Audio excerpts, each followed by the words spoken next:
What's up, everybody? It got worse. I seen Matt Ryan in there earlier. I think it's live now. What's up, Crafty Danny? Yeah, Oh, yep. we got Jennifer the Sting. I seen Matt Ryan in there earlier. We got H. Lee Osborne, Crafty Danny, Lisa.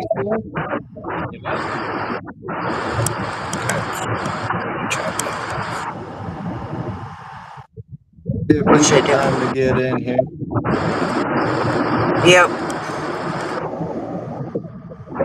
We're under a bridge, so right now we're going to be quiet because everything's choppy. Yeah. We're waiting on Andrew to get up here. He's running late today.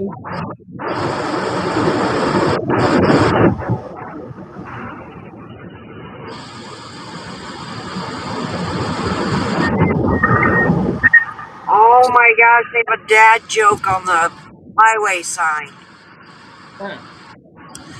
They said, "It's fall, y'all better buckle up before you leave." Leaf, L-E-A-F, dad joke. Yeah. Yeah, lame. Anybody go? Well, what? We know everybody went fishing this weekend. Oh yeah. I did. No, Yes, you did. I didn't go fishing. I went catching. You did go catching. There's Andrew. I made it. Hi, Andrew. No opening song, nothing. What's up, Greg Burgess? Ooh. Man, V got some background noise in the Who car. does? Yeah.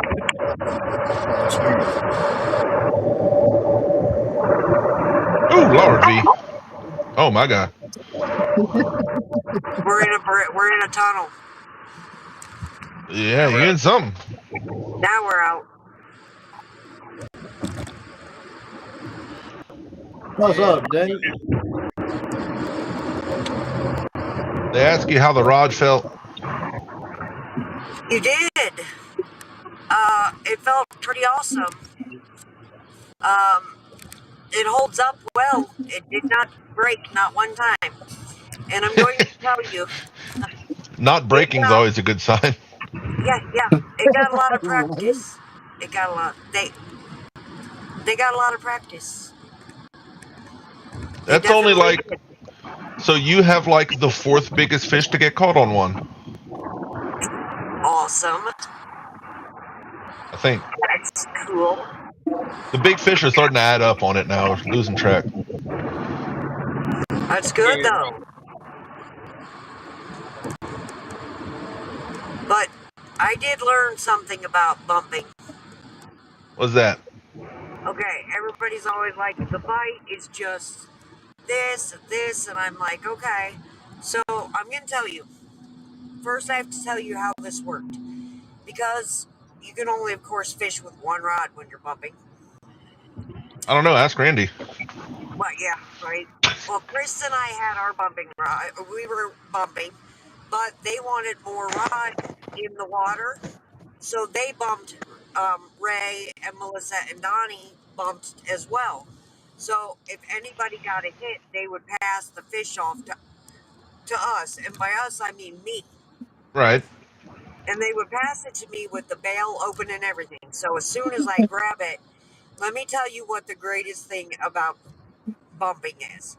The second you lock that reel and you feel the power behind that friggin' pole.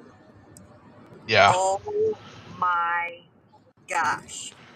Did you get to catch any when the rod was in your hand when they bit? Yes. Okay, so you felt it always. Yeah, I did both. Yeah, it makes you go. You didn't think blue cats could fight that hard until you catch them bumping. Listen, it's the current. It was the current. That current made every fish feel like you were friggin' pulling in a bus, for one. But then when you locked in, as soon as that reel locks and you feel the power behind it, the adrenaline just kicks in, and you're like, let's do this.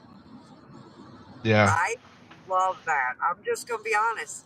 It's not the bite for me, it is that sheer power and fight behind that fish in that water. And you know, no matter how good a bumping rod is, it's not as easy as like the J&S, a nice big stiff anchoring rod, you know?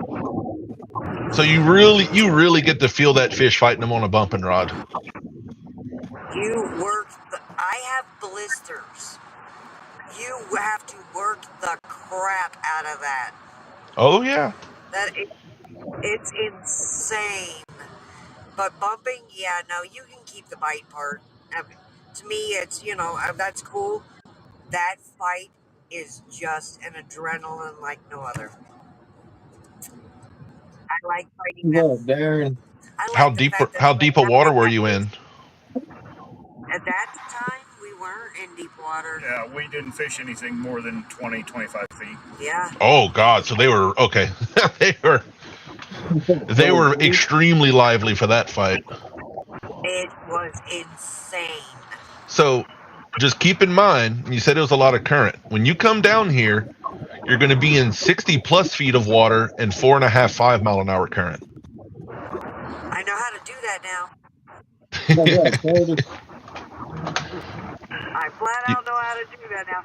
And Ray said, he goes, I was really hard on you because I wanted to make sure he said, not just, take you bumping and, you catch fish. Yeah. That I wanted you to know what to do and how to do it. So they did. Out of all the fish we caught this weekend, we caught, two the next day, so about 20 fish. Ask who reeled in 16 of them. Yeah. So, with the crew you had in that boat, you might be better at bumping than me right now. I cannot explain how much I learned. I feel like I could straight up go back where they took me. I mean, they're good. They are good at what they do, and that teaching me. They're not. You need to do this. They flat out make you be involved. Like, come here. This is how you do this. This is what you want to do. Feel this. Grab my hand and feel this. This exact touch. I mean, they. Oh yeah. Did they teach you the boat control part too? Oh yeah, especially because we were right by the dam, so one hydro was already open, and we sat there this morning for an hour waiting for the other. And they said, you see how it's going to the left? When that other one opens, you get in between them, and it'll keep your boat straight. And he did it, and they showed me how, and so it was just incredible. I learned so much about fishing the rivers and the currents. I cannot tell you how happy I am. At this point, it wasn't even about the fish. It was about the fact that for the first time, I feel like I can go to those waters and I know exactly how to adjust and do what I have to do. Yep. It's incredible. It is absolutely, and what a whole different experience that is. That's just from Hoover and Ohio to there. That's, oh my gosh. That was crazy. What's up, Paul? Huh? Saying hi to everybody coming in. Yeah, so I just had to tell that, but you guys can talk about what I just had to explain. No, that fight is intense. Yeah, apparently, I think Jeremy's catching up on yard work because he had a guide trip yesterday. But apparently, the 80, I forgot, I think it was 87, I'll just say, it was high 80s that they caught yesterday on the guide trip. And apparently, the woman's about your size, V. And he said it really fought like its size in the current. It was they were very in a fighting mood yesterday. Oh man, that was just crazy. You're like, how big is it? I'm like, I don't know. They all feel like Mack trucks. The first time in some decent current, you pull over, like, it's gonna be a great fish. It's like a 20. Oh, I told him we're gonna go home and fish and be like so sad. One's gonna fight and I'm gonna be like, oh, okay. Yeah. Current makes a difference. Like, well, that was boring. What's up, 922? But I have a bruise on my stomach because of the. I have learned very quickly I need to wear padding because I have no support there whatsoever for those rods. Yep. So now I have bruising where the rod sits. So I learned that. Get you a fight belt. I was like, well, that's unfortunate. I'm trying to convince Jeremy to get a fight built for when either kids or somebody Get a comes. fight belt. I had one fish when he hit, he literally knocked me off balance and he ended up breaking my line. And I was like, I have never been knocked off balance by a fish before. They were active. He straight up knocked. I lost my footing and I was like, whoa. I can see the excitement in your face. Listen, Yes, I haven't indeed. been excited about catching blues in a long time, and the fact that, do you know, Chris had to ruin it for me, like Ray had to ruin my flathead. You know what Chris said? He said, you know, because he caught his new PB too. He's now at 36 instead of 33, 32. So he went up too. And then he looks at me and goes, you know, my PB is beatable in Ohio. Yours isn't. I was like, yeah, I'm screwed. You can beat a 60 in Ohio. No, you cannot. Not easily, but hey, Greenwell caught one a few months ago that was like 80. In Indiana. Oh, was it? Yeah. What's up, Rowdy? Oh, it was that river, but not in Ohio. But that's what he did. So I'm like, literally, I'm like, I'm like crap. Like I We're can't gonna- get my fish in Ohio. We'll break it for you. Don't worry. I know. I'm ready. I'm ready. Oh, we're all excited about that trip. We were talking about it. Like we get to go chase like monsters. Oh, they know exactly where those waters are. They know it's there. Oh yeah, we're all excited. And I don't know about John's spot, but all the signs we're seeing, the fish are there and they are hungry. It's go time this fall. Right, the big ones. Not yet for me. Might be when it cools off for you, John. Yeah, it's usually a good 50-degree night for me. Yeah. I mean, even though we're close on the map, the way we fish at the hydro and stuff, and John in the main river, it's very different a lot of times. Yeah. Well, you know what a big hole is, right, Tank? Yeah. Right. I was anchored off the point in about 62 foot of water, and them big dogs was laid down in the bottom at 120. What they doing way down there this time of year? They was laying right behind that shelf, right close to the bottom. They weren't active. They wasn't active. They were just sitting there, and I couldn't get them to bite for squat. Well, you know, Jeremy said they were kind of post front where they were. They only caught like 5 fish on the day. There was like a few 30s and stuff, and then the big one. So except for the big one, it wasn't like an incredible day. Yeah. Hey, Gary. Well, I don't know, but I'm ready for all the big fish. All of them. A big drum went by us. Like, I don't even, it would look like it was the size of a freaking catfish. Big catfish. I was like, holy cow. Yeah. Parker. Oh, shit. All right, Parker's alive. Yep. Jerry.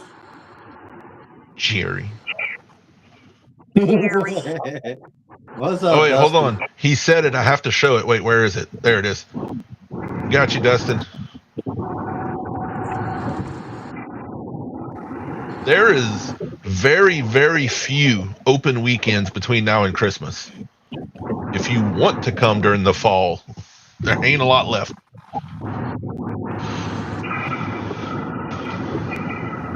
That's because The spring, that's giant. however, is pretty open still. Oh, spring is giant season too, isn't it?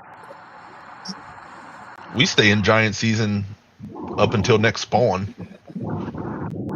Nice. They'll stop getting on the bump and bite, but when we go January, February anchor fishing, oh, we can catch some hogs. Somebody else told me they very much like winter fishing because they catch big ones. I was like, Lobster? I didn't see lobster fishing. Lobster? Nope. That's a lot of cold. It was late last night. Oh.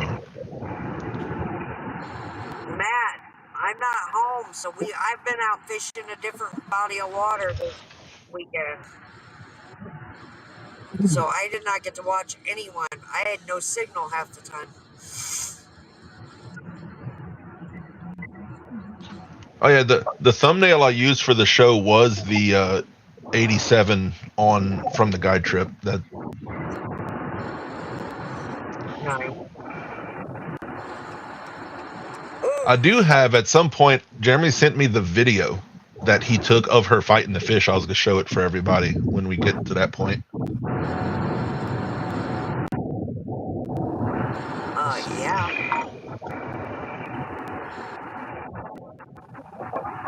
Yeah, go for it.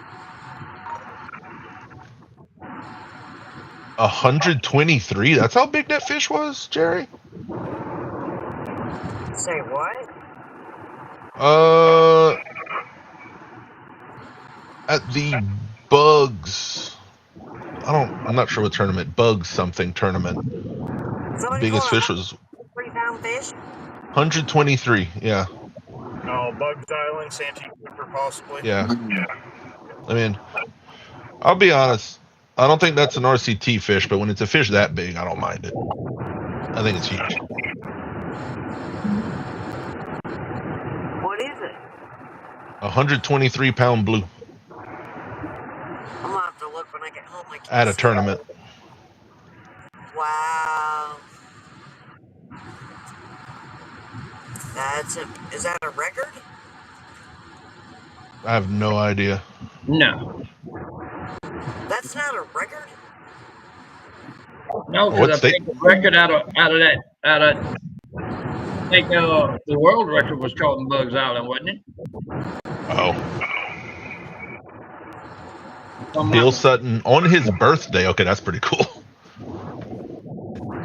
Oh, and Bill Sutton, and it's his birthday. That's so cool. Yeah. That's pretty cool. Yeah, I think the world record came out of there. If I'm not I mistaken. remember, right? That would be a lot of state record. Yeah. Oh, is it a state record? Oh, Not for them. I thought the world record was. Oh, that sucks. That's a great fish. Yeah, it is. Let's see. I would gladly catch Did we show any pictures of these fish? I guess No. y'all hadn't done much before I popped up, right? Yeah, I wasn't that late. And Ryan Bortz. Oh, Ryan Bortz is excited because he's already gotten the picture from this weekend. Hi, Ryan. So the pressure's on Ryan Bortz. Can we catch an 80-pounder 3 weekends in a row? It'll be up to Ryan Bortz.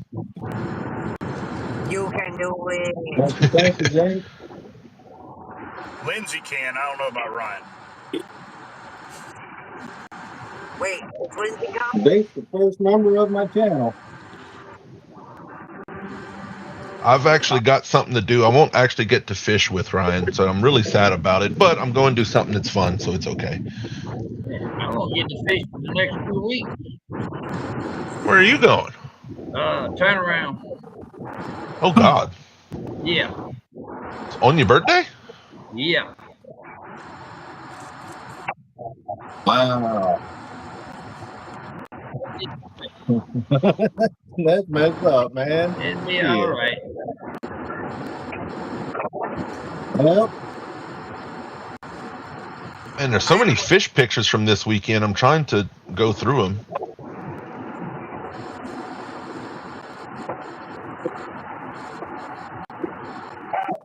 Hey, that's another fact. I missed them biscuit pictures this morning, John. They wasn't in Wait, there. what? Oh, they were there. Them biscuit pictures. I forgot to put them in there because I was too I busy had eating them. Boy.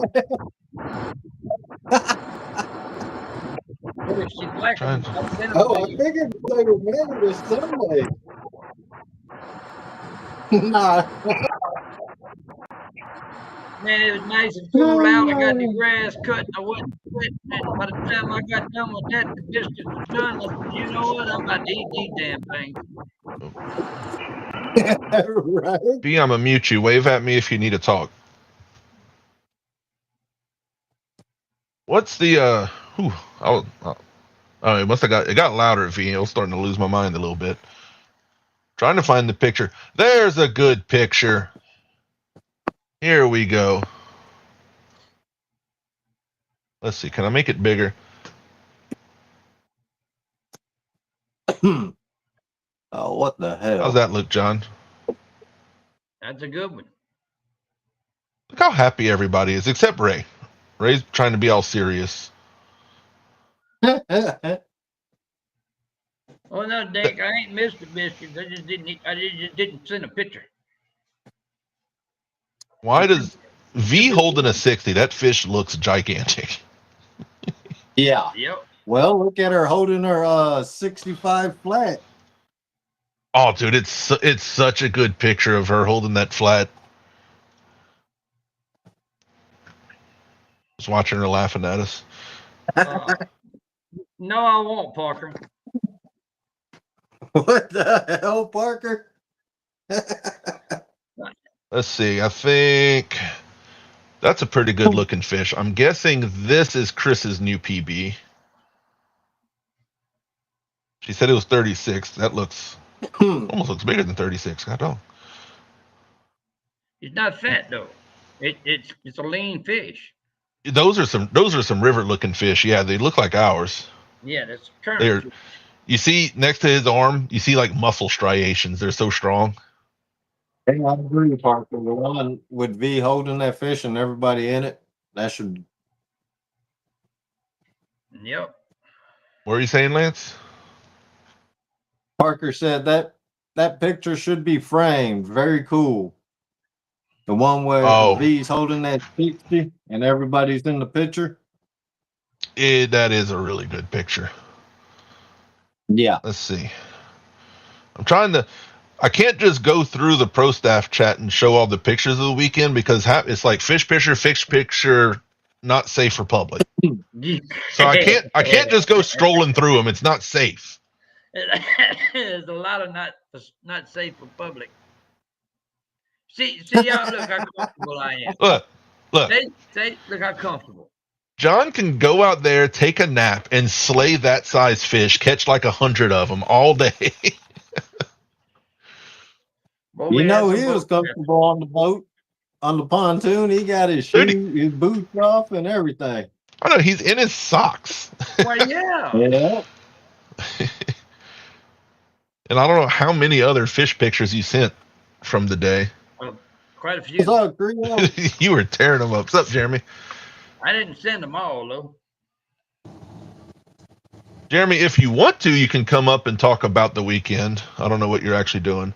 All right, I'll show the couple from the guide trip. What's her name, Leanne? Dustin was in here. That's a 87? Was it?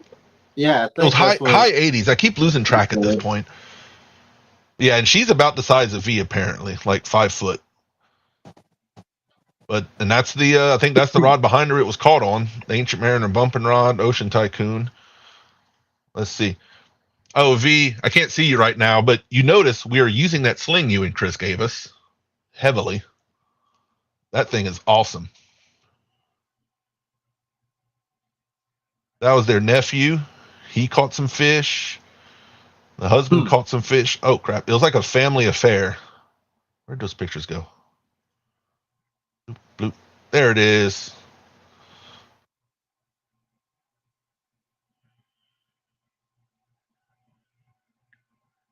Yeah, I I think feel you like say don't flip through that chat group. 87.3. I feel like V wanted to say something. What you trying to say, V? You staring at me? I don't remember. Oh, okay.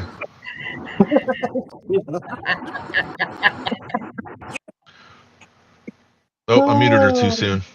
Later. He waited too long. Yeah, dang.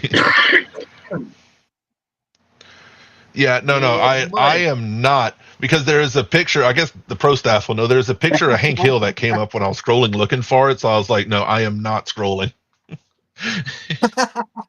Yeah. You Why don't do that. not? I'm not. No. You don't just scroll through that chat in the public. No, no, you do Nope. not.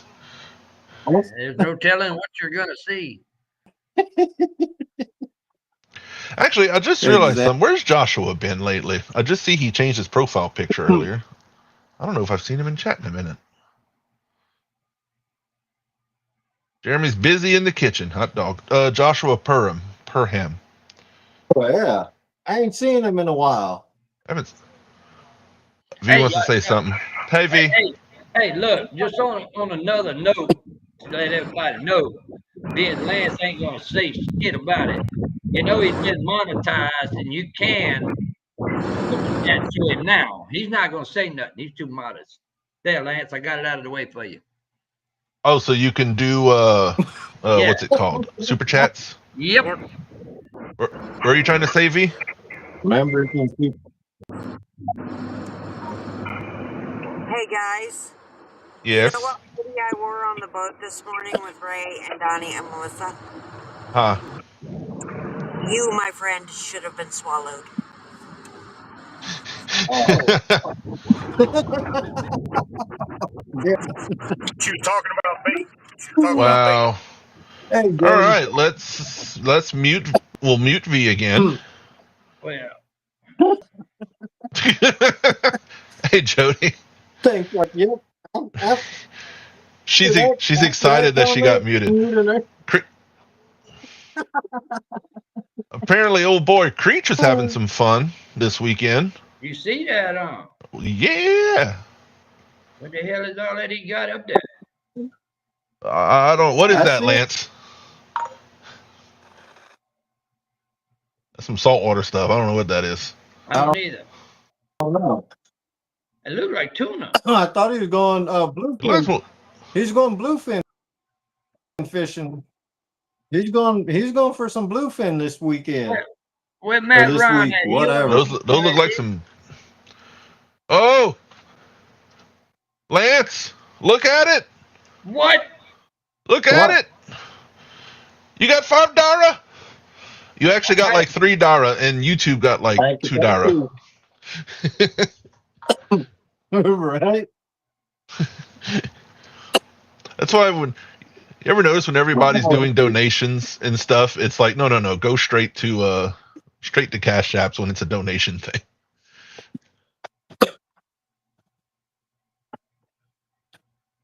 Thanks, Dink. Blackfin. Yeah, it looks like tuna but tiny. Whatever a tiny blackfin tuna maybe. Oh, that might be where they fish. Real good chance I'm that assuming it's black. Yeah. No, he was down around Grand Isle. It's most likely blackfin. You can get blue too, but I wasn't able to see the damn picture. Lance, do you want to see about a 2.5 minute video of Leanne fighting that 87.5 with some Ancient Mariner gear? Well, let's go. Watch what I'll do. I'll put it where I think I can do it where most of us is still kind of showing. Let's see. Window. Entire screen. Oh, wait, no. Share audio. Nope, that didn't work. Oh, shit. Thank you, Creo. Appreciate it. I ain't giving You you gotta do- what. Man, you've done enough. Thank you, V. There you go, Lance. That's what you get. Actually, wait, I might be able to pull it up a different way. I think Jeremy sent it to me on Facebook that I can Chrome tab it. Yes, he did.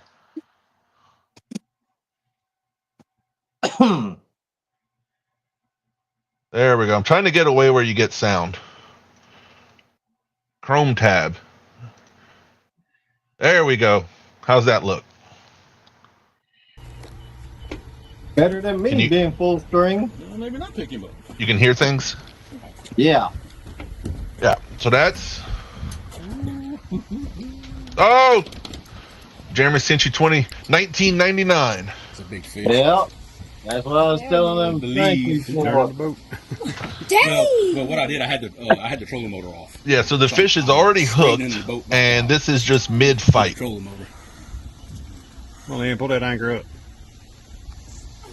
Most, and it sounds like he already has spot lock off, so they're basically chasing the fish down with the boat as well. She's just trying to get it like off the bottom. Put it there too. However, you can get some leverage on it. There you go. But we ain't got. He didn't have his. No. He wasn't there. You can tell. About that. I was not The there. only way you'd have to pick that rod. Straight up in the I air. can tell. Oh. This was probably What's this your was probably the PB? husband filming. My what? Your Oh, PB, well. biggest catfish you ever caught. Oh, That's 17. Really? Okay. Oh, there we go. Oh yeah, her PB was 17 pounds going into this fish fight. That one day. Wow. are we calling them at the same time? Me and Dustin? Right. And what rod and reel was that caught on? That is the new Ancient Mariner bumping rod and an Ancient Mariner Ocean Tycoon 400 size Let him. Nice. These fish are like big dogs. with a German 12 on, obviously. The harder they pull back. Gotcha. Just You know we don't have nothing else on there. It looks like walking a big dog. Just Just let put a my- little pressure on him and just take what he gives you. That's it. Just pick up and you'll feel him come. Better watch close, V. That's you in a month. As long as you got a slight bend in that rod at least. Now, you'll how keep that big? How?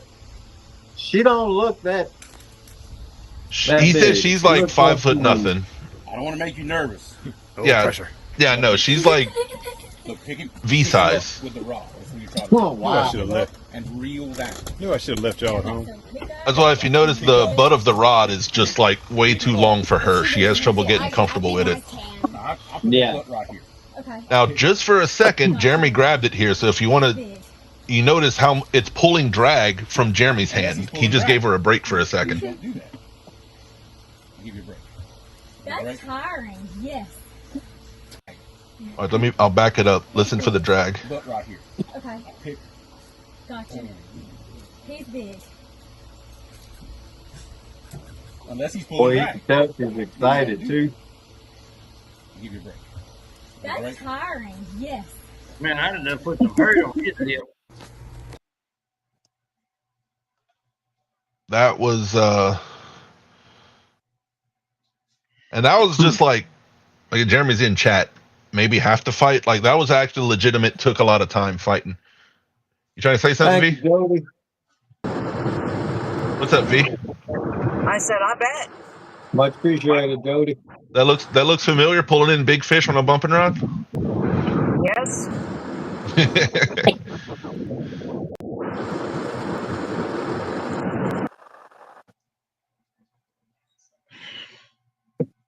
Yeah, you got her entire Cash App.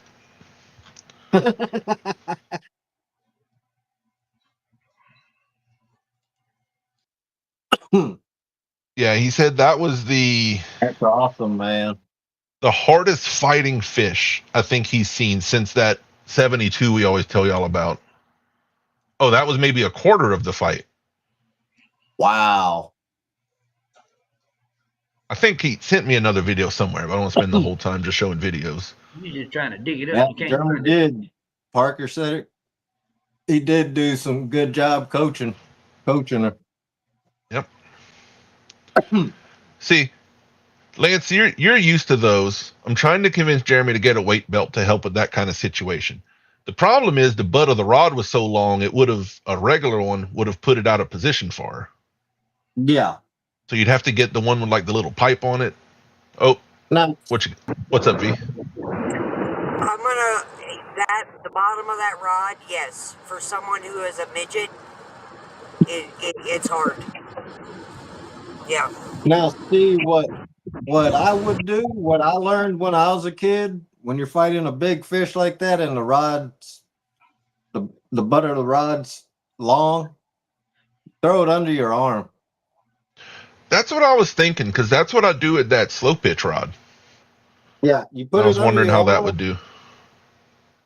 and that'll help it right there. That's just like when I taught my sister how to shoot her 410 when she was 6 years old. Because she was like short as can be. V's that. And I know V is wanted Ryan. to say something. Hmm? V Oh, wanted did I miss V? I'm sorry. Go ahead, V. You know what I did? What you did? I literally used my pelvic bone to stick it underneath there to keep it from moving because my stomach was working still. That'll cause a bruise. That just sounds painful. But I just running. Oh, you cutting out a little bit now. Yeah.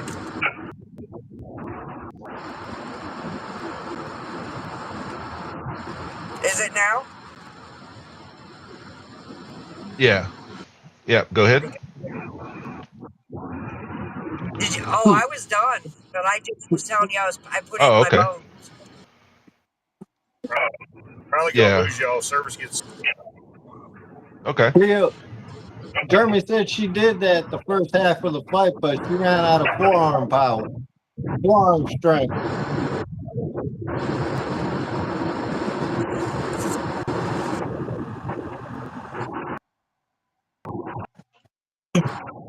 No, it's just like when I caught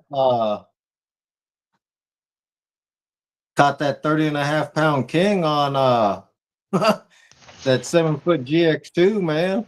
Yeah. With that ugly with that 17-pound test. I literally had that thing resting on my chest and just holding it, letting the fish run upriver.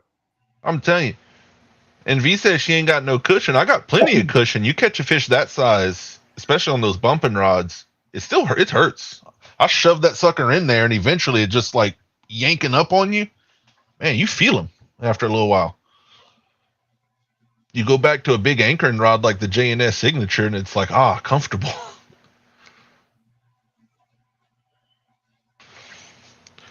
Let's see. Parker, probably with smaller frame people and weaker individuals, they can't get the leverage. Tucking the rod under arm, possibly shorter. But possibly shorter, but rod for the tuner. For the Oompa Loompas. Halfway reading that, I couldn't do it anymore. So what he's saying is need a shorter rod butt for the Oompa Loompas. Yeah. Yep. It's hard to design a rod for everybody, you know? Yeah. Yep. But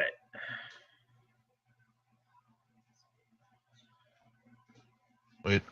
Somebody, who's the guy that caught the 123 pounder this weekend? Yeah, Jerry Parker can answer that question. Location and I forget names and everything. Yeah, Jared, just answer him in chat. I think that was Bugs Island. Bugs, yeah. And Jerry said who. I have no memory from 2 minutes ago. Whew. Any news or anything, John? What's happening? Nothing yet. I got to make a phone call after live tonight. There you go. Well, yeah, we do have some news. The new gym series are on the way. In the mail? Supposedly, yeah. Yeah, because I have at least one person that I have in my DMs for a pre-order. I need to get back. We have a bunch of pre-orders for him. Yeah, I like longer butts because I've been using Spire slow pitch rod for a couple things. The butt on that thing's it's huge. I love it. Sometimes Yeah. I found a trick if you sit on an ice chest and you can shove the butt of the rod like between under your thigh and the ice chest and kind of get some extra leverage.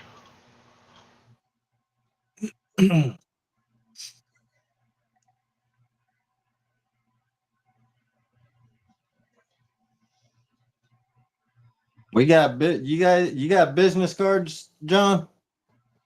I've been handing them out like crazy while I've been out salmon fishing.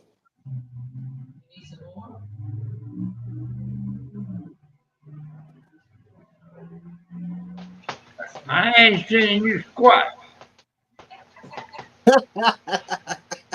Yeah, it's Jody. It's definitely a different technique, and you need the butt to be long enough where the reel's not like right here, so you can have it kind of out, and it's a little different technique. Once you get used to it, I like it. It was awkward at first. Like our anchoring rods, I never do it that way. Yeah, I don't do Jerry likes when you have a big butt on the rod. that. Like some kids. Hi, Gary. I agree. A bunch of kids. Oh man. I think Jeremy's still in chat. I'm just finding stuff to talk about. I keep bringing that stuff back up. I think between Jeremy and Ryan Bortz, they're going to be live at multiple points throughout the weekend on Bortz's channel, Jeremy's channel. I'm not sure, but they're going to be doing some stuff. Thank you, Dink. Yeah, contact right now that we're still between websites. Contact John Cyclone or any other pro staff directly. We will get you hooked up on anything you need. Matt, you seen that? He can wait.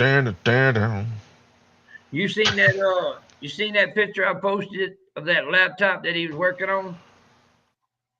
Yeah, that was just website coding. That was just one item. It took that much for one item. Well, a lot of it you can copy and paste too, but yeah. Well, you can't copy and paste with that because it has to go through proofing and all of that. Yeah, well, you copy and paste like the skeleton, and then you have to fill in things.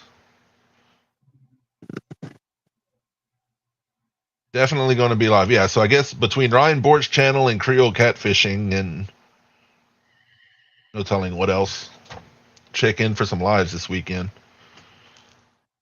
I know Bortz is coming down looking for giant fish. I'd say this much: I screw with the head and go fishing on the bank down there, but I ain't gonna be off. That sucks. That would be funny. I'll tell you something, John. Friday night, I went where the fence right up at the hydro. There's some shad schooling up right at the rocks. I went try to get Jeremy some bait, and I walked all the way down the rocks and back up. Whew, lordy. Yeah, that's a climb, ain't it? That water's low right now. It was way down there. I'm pretty sure there will be. Oh yeah. Hey, Jerry Hager. What's going on, Jerry Hager? Let's see. Yes, Lisa's here. Pass out, Parker.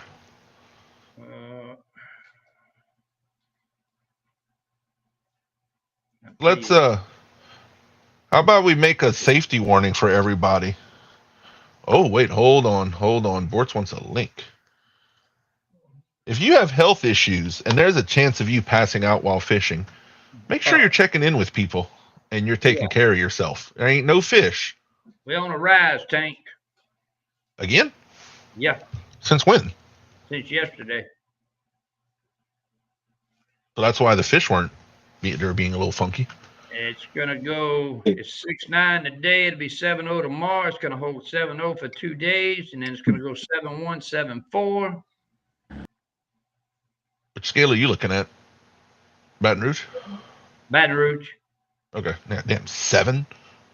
Before Vicksburg, we talked about it was at like 30. Yeah. Where'd he go?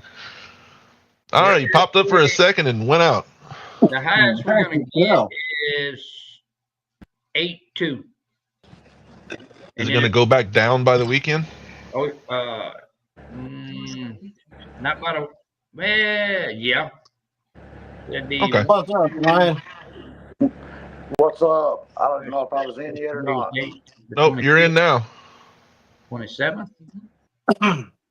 Oh, you're out again. What? You keep hitting something, Ryan. What did you do? Hit the exit button. Quit touching things. There you go. You're in here. Hey, There we go. Ryan, don't be doing like Lance and pushing on buttons now. Man, I kicked my stuff out the show for about a week. Yeah. I don't know. My phone's StreamYard's doing different now than it ever has. It's So- never did all this before. Ryan, I want to make sure you know I'm putting it on you. It's 2 weekends in a row with an 80-pound class fish. If it doesn't happen, it's directly your fault this weekend. Well, Hey, I'll hey, take Ron. full responsibility. Ron. No, you can't take full responsibility. You got to put it on the river change. Because the river it's on change. them. That's I'm right. just showing up. Like I expect you to have go. bait waiting, breakfast in the boat. Like I just pull in at the boat ramp, get on, and reel in fish. Right? That's how this works. Breakfast in the boat. I don't think Yeah. any of us ever got that. Oh well, don't you know who I am? No. What's up, Randy Bobby? I do know who you are. That's why I'm not doing anything for you. Oh, okay. The only thing you get extra when you got in my boat, Ryan, would be coffee. We don't do coffee. Or I don't. What? You really don't. You really don't want to do mine anyway. Yeah, Ryan, I've got a trip to some other friends I have to make, so I'm going to miss you, sadly. When are you doing that?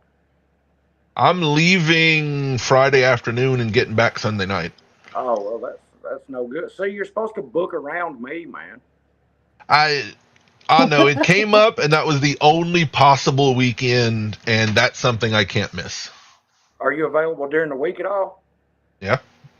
What do you think about driving down to Venice one day This week or next week? next week? I'd consider it. Well, we're going to be in Venice for unknown amount of time. I'll put it that way. Are you in We're booking kayaks our or road. boats, though? Well, you can bring the boat. Oh, Jeremy won't let me bring the boat without him. Oh, I bet if I call him, he'd make it happen. No, it won't. He's protective of that boat. Okay, Ryan. Oh, Creole will have know. sausage for breakfast for you. It's like those don't little agree to tiny, that. you know, Don't those agree little to that. tiny ones you eat at a wedding. Don't agree to that, Ryan. Sausage for breakfast. Little sausage for breakfast. Don't agree to his sausage for I breakfast. started to say, no, this is a family friendly show, so I'm gonna. Man, you So- say what you want. What's your goal? What's your goal for the weekend coming down? To laugh until my sides hurt. That is all I care about. Oh, that's a given. Yeah, I want some good food and fun. That's all I care. Okay, so I do need to tell Dad to cook for you. Apparently, Me and Chris have both caught big fish. We're not going to be excited unless it's. I mean, don't get me wrong. We're going to be happy if we catch an 80, but yeah. we wouldn't fight each other over reeling it in. Short of a state record, it's not going to be the greatest like moment in your life. You remember when Corey Jeffers caught that 117? Yeah, So the guy that's coming with me is the one that was with him. yeah. So they've seen big fish. Am I losing service? Or are you breaking up? I think you're breaking up a little bit, Ryan. Yeah, just a little bit. Yeah, because your mic is staticky now somehow. Is that better? No. Nope, not at all. My screen's all staticky for some reason. You guys hear that? Yeah, I hear static, and you're like a robot. It's real funky. Leave and come back. Try it.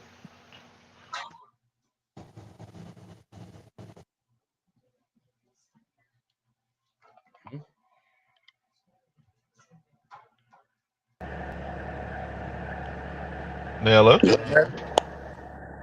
Yeah, sounds better. Yeah, you're not. Your voice was all staticky when you would talk. Even I thought it might have just been my service. If I It sounds a lot better. if I have this door raised up, my Wi-Fi from my house will pick up my phone. But if the door's not raised up, the metal, I guess, blocks the signal. I don't know.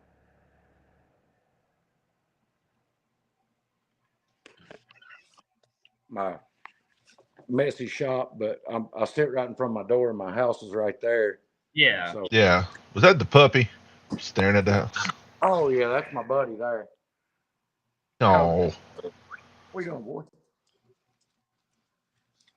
If I make 100 trips a day up to my house from my shop, this dog will make every step. it's a good puppy. He was my neighbor's dog over here. I had an old guy behind me that was a farmer, and his daughter brought this dog in when he was about 2 months old. And I Later, don't know Dink. if he ever seen the dog again since she brought it home that day. But he got to where he would come over here and pack my stuff off and carry it over into their yard. He wouldn't chew nothing up, but he would just carry it over there and leave it in the yard. Shoes. He packed a whole roll of 100-pound leader line over there one day. Strung it. It literally was rolling out as he drug it over there. So he dragged it and spooled out a whole roll of 100-pound leader line from here to his house. Just all kinds of stuff. Well, my neighbor got tired of him carrying everybody's stuff over there and leaving it in the yard, so he put him on a chain. And he lived on that chain for about 3 years, and I don't think anybody ever gave him attention whatsoever. He got fed Oh, time, and that was it. you can make me sad. So when my neighbor over here passed away back in the winter or early spring this year, the day he passed away, his daughter turned this dog loose and never looked at him again. I mean, he still slept on her porch, but she never fed him. She'd walk right by him, not give him no pets, none of that. What the hell's wrong with her? Man, she's just strung out. That's all you can say. She's just one of those. And she sold the farm, and when she sold the farm, my wife asked her, she said, what are you going to do with that old dog? Because she didn't want her to take him somewhere and then him not get took care of. And she said, well, if you guys want him, you can have him. So he's lived here since, and he still slept on the porch for the first 6 months she was gone, 4 months she was gone, and came over here to eat and run around in my yard when we were out.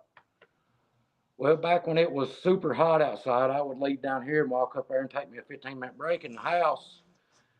And I always sit in my kitchen when I do that. I'm always dirty, so I don't go past the kitchen when I go in the house.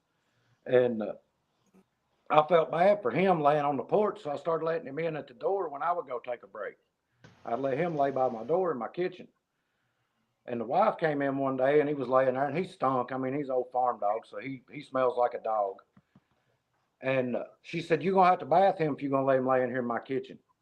Well, I bathed him, and the next day I went fishing, and when I came back from fishing, I walked in the door, and there he laid on my couch with her.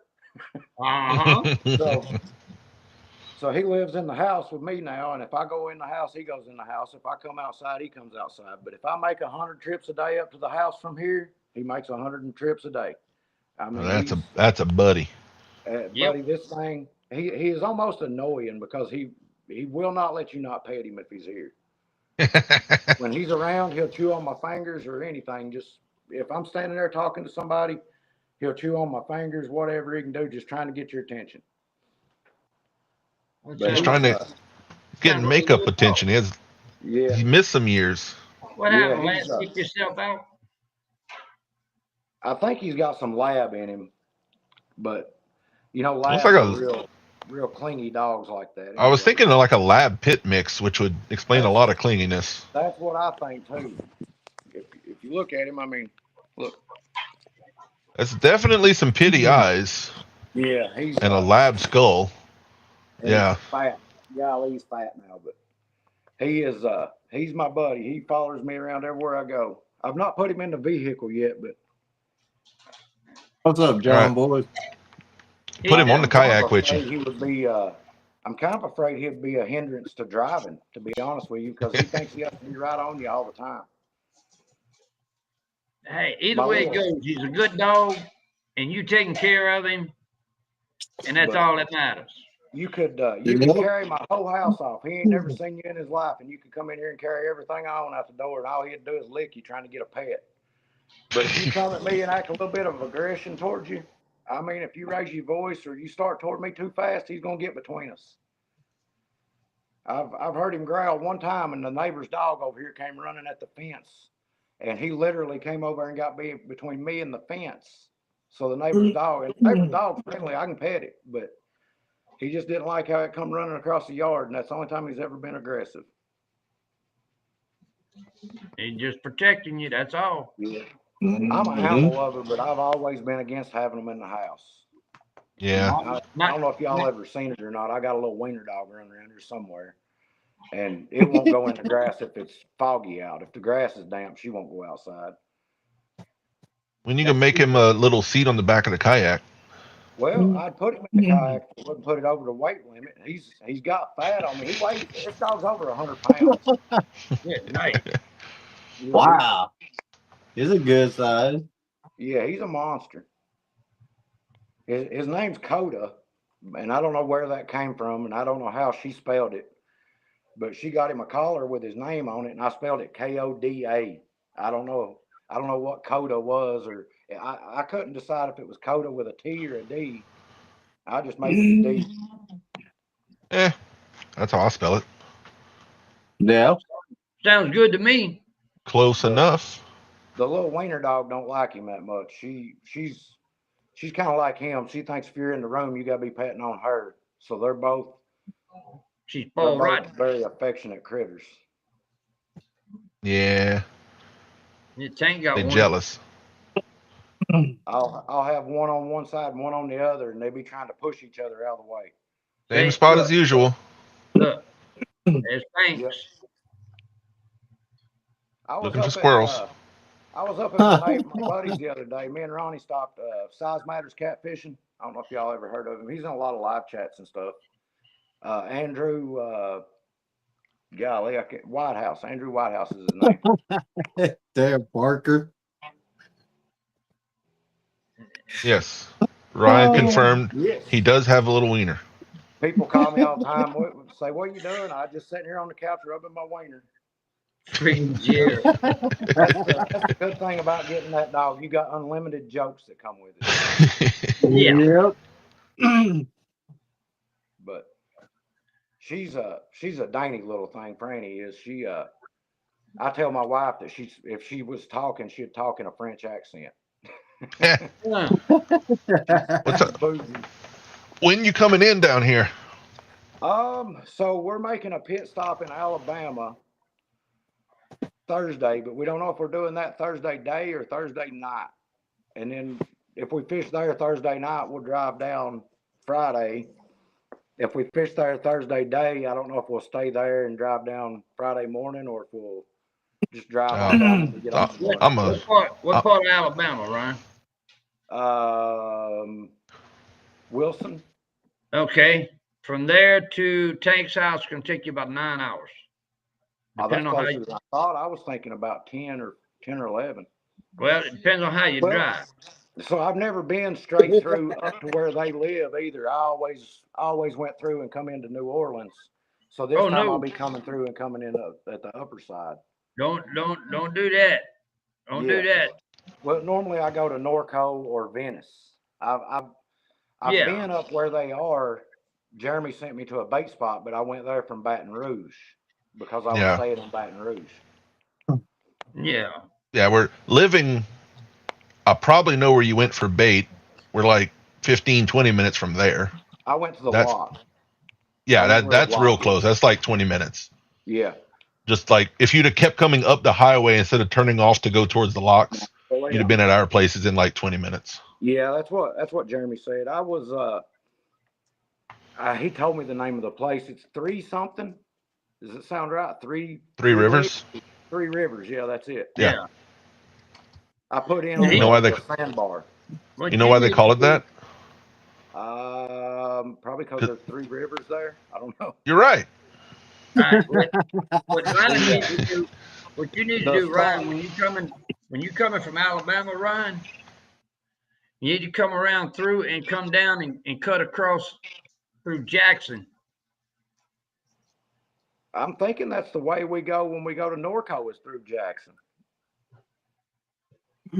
We take 65, and I can't remember what the next road from 65 is that we get on. 65 takes you most of the way, though. I think the way we normally go. Do you take 65 like to Jackson and then 55 south?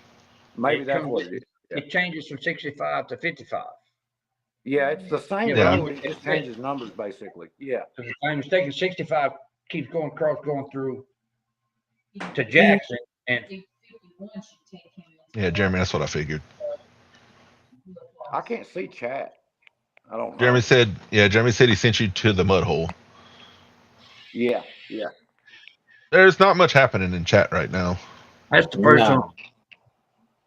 But I like that little place where I went and got bait. I would like to go down there and have a day just to goof off in that area. To be honest, it was, You're gonna pass in the boat, not very far from it.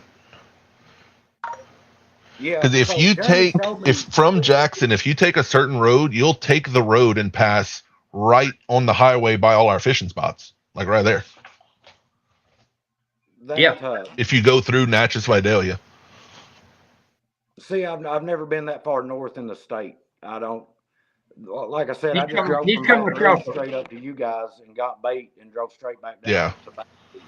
What he done, Tank, was come up from Baton Rouge, call 415, come out and hit Airline 190. Mm-hmm.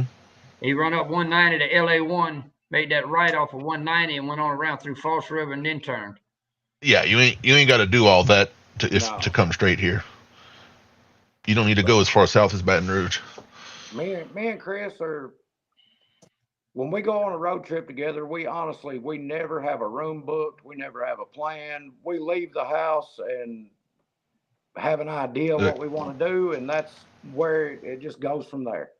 Jeremy's Like I made said- this exact drive for work before. He said 65, 55, exit off in Brookhaven. That'll take you to 61 all the way to Natchez. Then Highway 15 gets you almost to us. But we're leaving my house Thursday is all that's locked in so far.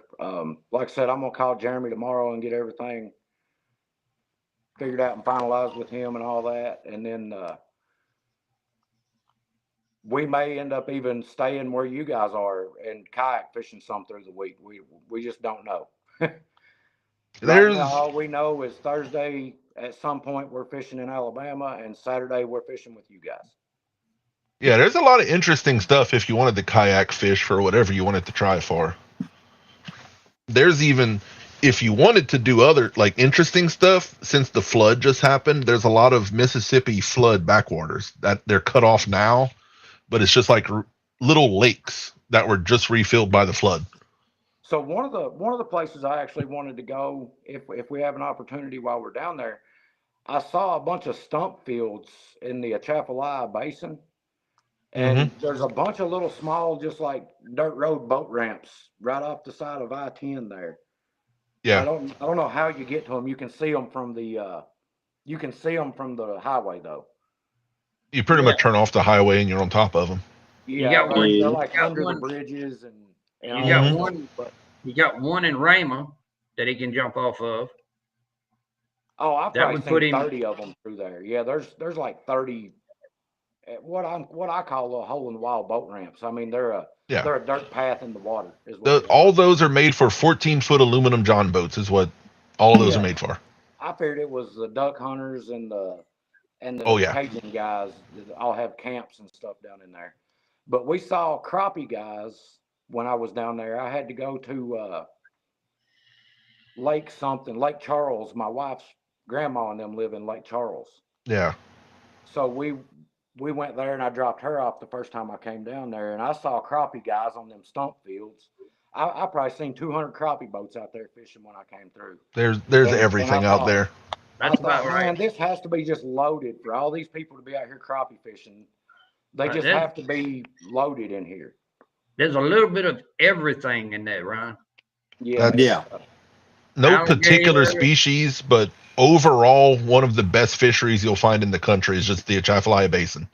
I kind There's of figure just the man just get stuff. him a bucket of minnows and a bucket of night crawlers and go out there and goof off and just catch a bunch of different stuff. Let's see, the ramp under I-10 at Whiskey Bay puts you at the entrance to the basin. Yep. Okay. I know. And then you you'll go be through in the Greg bridge. Burgess area too down there. 15 miles south of Idalia. Well, yeah, Greg, that's at our fishing spots. You know that. Oh, Greg knows where they are. But yeah, we may do that. We may leave we may get off the boat with you guys and drive straight to Venice. It's just, we'll see how we feel and where the road leads us, to be honest with you. And if you want, depending on what you want, there's a lot of local, just great little secret waterways here, there, everywhere that you could go play with. Yeah, There's all kinds of stuff to do. You could just put your boat in any random body of water and go catch some fish. That's how me and Chris find a lot of stuff. We'll talk to somebody like you and Jeremy or a local, and they'll tell us to go somewhere, and we'll go there, and we may stop and eat at a little country kitchen or something. I don't know what y'all call them down there around here. They're country kitchens. Hole in the wall. And you stop and eat at one of these little places. You start talking to some of them old guys in there that's been around there their whole life, and they'll tell you about something, and Yep. and we end up 300 miles off the beaten path somewhere. We'll set out to go somewhere and then call the wife that evening and she'll say, well, where are you at? And we're 300 miles away from where we told them we was going. But apparently Jeremy has y'all a King Suite reserved for Friday and Saturday night. King Suite? Yeah. I hope you're not being sarcastic. Does that mean honeymoon suite? Yeah, It's in the like hot tub. I'd watch him, Ryan. He might have you out in the shop. I think at that place, that means it's like the big room that has like a king bed and a pull-out couch bed with like a little fridge and stuff. Oh, okay. I think is what it means. It's a Hampton. It's not like. It's not going to have a hot tub and. Yeah. No, it's not that crazy. Well, I think they've got a hot tub and a pool like outside. Well, if not in everything your goes room. out, we'll need that hot tub Saturday night. No. Not down here. Just jump in the pool. It'll be hot enough. Well, I was talking about for the muscle aches that we're going to have from catching all the fish. Yeah. But no, we honestly have no expectations.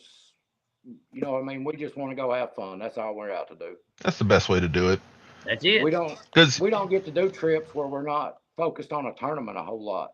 Usually, you know how it is, Tank. When you go to a tournament, you're running. Oh my God, yeah. You sleep about 3 hours a night, and that's what I'm learning on the big ones. You don't have time to stop and enjoy a fish. It's like, all right, hurry up, do this, do that, put in the live well, check the oxygen. And it's like, holy crap. Yeah, don't even snap a picture on them first ones. I mean, I'm getting rods. No. And that's part of what made YouTube so hard for me is when you fish a tournament like that, you get locked in on tournament mode, and you always feel like you're behind. You're always playing catch up. So getting camera gear out is a huge hindrance, you know, and oh yeah, you get locked in and don't want to stop and work on the cameras, and you don't want to stop and do an intro, and you don't want to stop and explain what you're doing. So when you get home and you got all these bits and pieces of video, it doesn't make sense. It doesn't tell a story. So there's a lot of trips, not even just tournament. There's a lot of trips we've done, and me and Jeremy were just talking about them.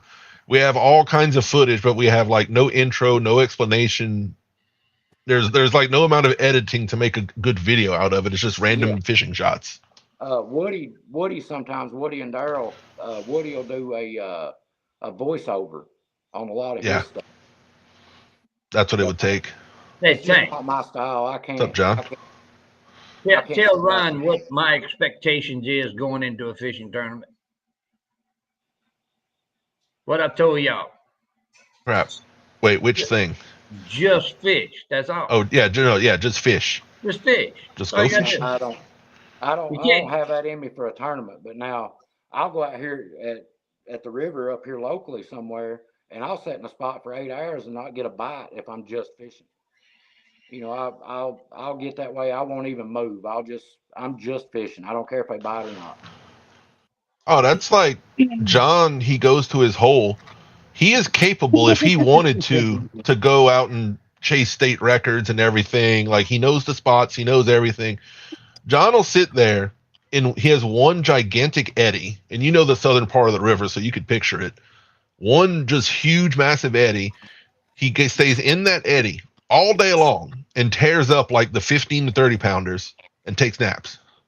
See, I think a lot of these tournament guys that are coming down there and fishing out of like Norco and Natchez and even the ones going to Venice, they get so locked in on tournament fishing that they hurt themselves by chasing big fish. They get locked in and they catch those 30 to 50 pound fish, and they miss out on what's really down there.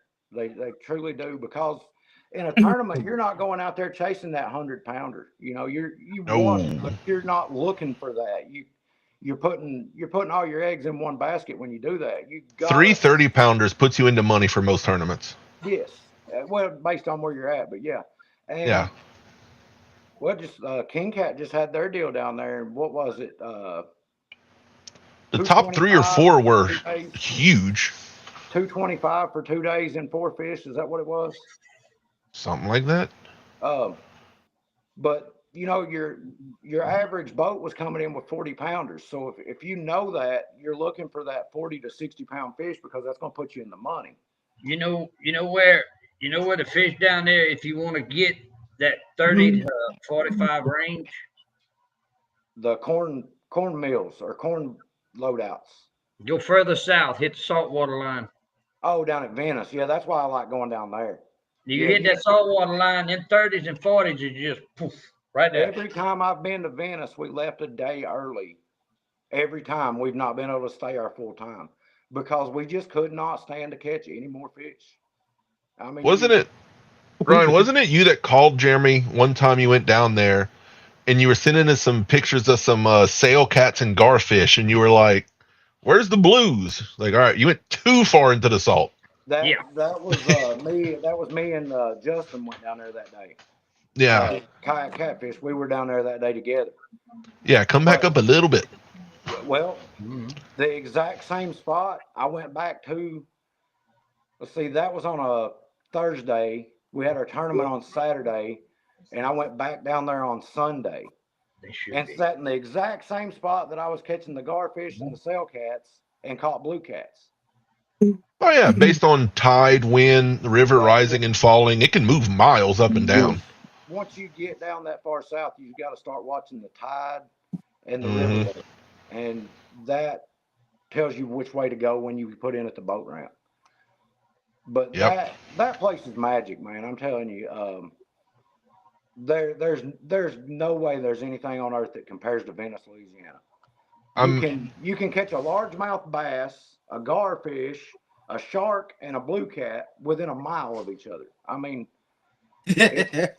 I'm excited for you to really go into Three Rivers this weekend. Yeah, I wanted to go there before when the first trip I ever made down there, but it was out of our tournament bounds, and I just couldn't spend it. What's up, Greenwell? Because it's the whole thing of having those 3 rivers, and all 3 of those rivers are very different, and the oxbows that connect them and all the backwaters.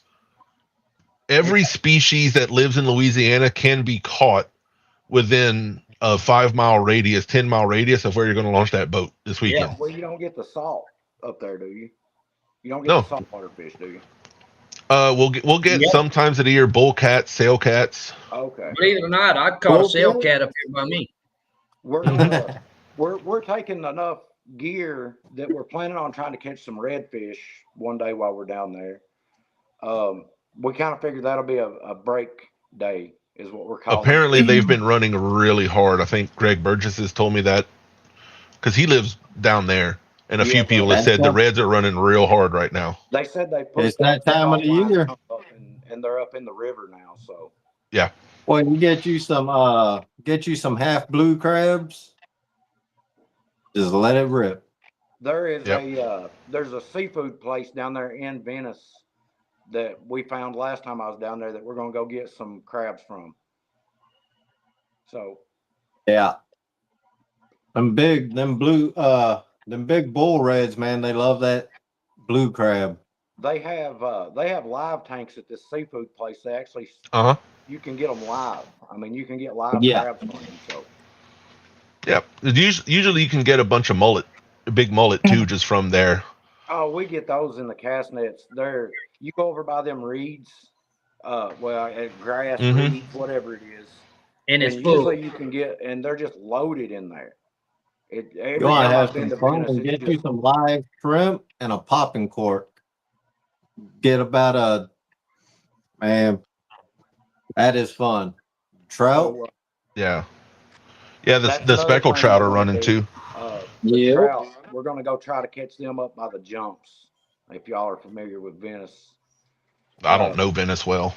one of the guys that's got a camp there in Venice that we made friends with. He said we can go up by the jumps, which it's a pretty good hike on the kayak. It's about a 2-mile run upriver. But he said you can get up in there this time of year and just wear the trout out. See, Ryan, Yeah. if you really sweet talk Jeremy, maybe he'll let me bring the big boat down and we can all get in the boat during the week. You know that shit ain't gonna happen. Ain't gonna Well, happen. see, Creole's got to work, and if we pay for a guide trip on Monday, then we need Tank to come down and bring us the boat. See, so Jeremy's making money for renting us the boat. The biggest technical issue is the insurance thing. But hey, if you can convince him. But if we rent the boat, it's different. Yeah. You know. You just renting the boat. You ain't renting the guide service. Yeah, we're just renting the boat for. No, I mean the insurance for the boat itself. I mean, I'll Speckled trout will be moving in soon. Yeah. It's that time of year. Yeah, because next weekend, unless something came up, I'm trying to remember. Next weekend, I think I'm going to meet Pat and his family at Bay St. Louis. Somebody said the trout are moving in. Is that what that said? Yeah. Yeah. Yeah, Greg Burgess that lives down there. Well, you get you some live shrimp, popping cork, you'll be golden. He may know the guy that has that camp down there. The old guy, we didn't realize it, but he's like a Venice legend. He's an old guy that comes down there and stays a couple weeks at a time, about every month, and just goes out there and whacks the fish. And from what I understand, he gives away more fish than he catches or than he keeps. Jeremy said that's a pretty big technical thing. Yeah. What's that? The insurance, because if we wreck the boat and Jeremy wasn't driving it, insurance won't pay for the boat. Oh hell, just come get the pontoon, fix it if you break it. So, but you're not on the insurance for the boat. That's the issue. No, I'm not on the insurance. Well, how much does it cost to add your name? Like $10? I mean, a few hundred a month. I mean that we'll get it for 1 month. Jeremy, he's working hard on this. Hey, that's between you and Jeremy. I'll do whatever. Just don't wreck the boat. That would be the easiest solution to that whole scenario.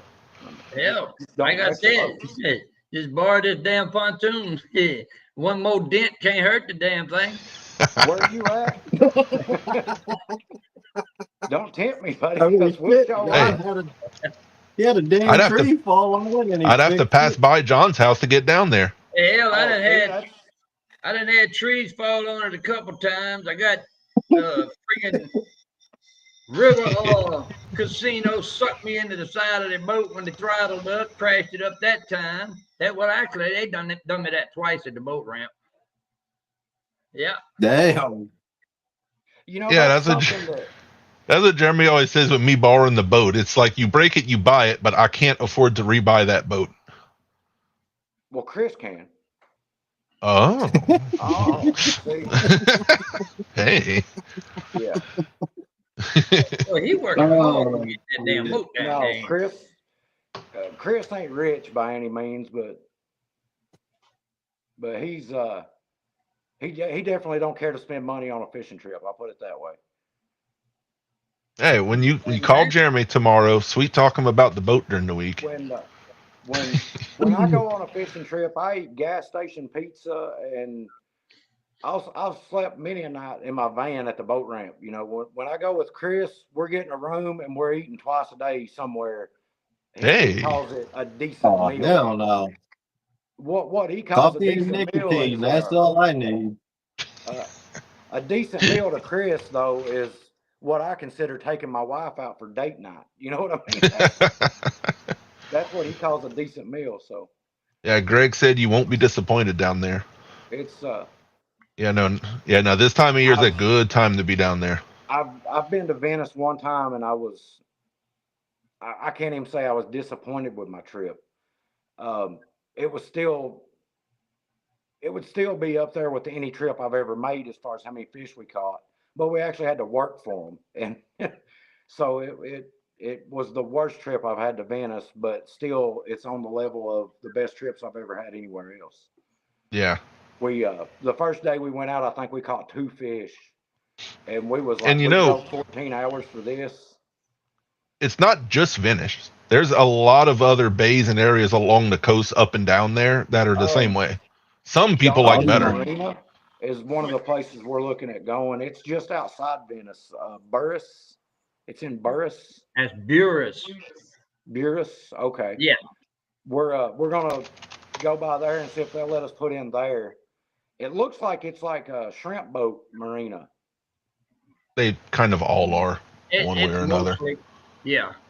But they have 2 boat ramps, so I'm sure for $20 they'll probably let us fish there. You know what I mean? Yeah. Oh, yeah. Well, hell, Ryan, you talk about making a trip like that to catch 2 fish. I drove all the way to Paducah, Kentucky, and it took me 8 hours to catch freaking skipjack. Oh yeah, skipjack are the hardest thing in the world. Yeah, but everybody else was catching the hell out of them. Well, why didn't you just get theirs? I tried. They were like, the hell with you. Ryan, can you see the screen if I screen share something? Yeah. I'll show you another area that's not as freaking hard to get to as Venice. So, you know where Lafayette is? Yep. Straight south, go to New Iberia and head south. Come all the way down, and there's a road. You see Cypremore Point down here? Yeah. Yep. You go put your kayak in anywhere around Cypremore Point, you would have an absolute blast. Is there a boat ramp there? Oh, yeah. Dude, look, it's a full marina. Oh, okay. Shoot me the pin for that place. Yeah, there's like hotels and Airbnbs. That's like everybody else in the country doesn't realize. Everybody thinks of Venice. A lot of the red fishermen rather be in Vermilion Bay. Yeah, shoot me a pin drop for that. I'm sure Greg Burge is probably going to say something. I know he knows where that's at. You see this Marsh Island out here? Yeah. Like, to people that know, that is just famous fishery. That is just one of the best fisheries in the world. How far is it from that marina to that island? I'm not sure. I mean, it looks like about a mile, just eyeballing it on the map, but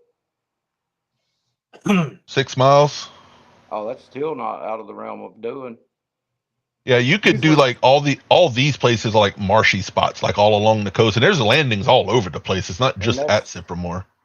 And that's what redfish like, is those marshy areas, right? Yes. Yeah, that's why. Yeah, that's why they love that area. I've never heard of that spot. Lance? Been there many a time, man. I was about to say, I was pretty sure you've been there. Yeah, I prefer that over Venice. But we're definitely planning on having a good time, and hopefully we get a day of relaxing, man. Me and Chris both have been so tired that we haven't had a break. Our last fishing trip was, we were still wearing our bibs and Carhartts for our last fishing trip. I knew Greg had been to Vermilion Bay, and you're not 4 hours from civilization like you are in Venice. That's kind of the cool thing about Venice. There's You ain't got to worry about nothing. There ain't gonna be no traffic jam on the way to the You gotta ramp. worry about hurricanes. That's for sure.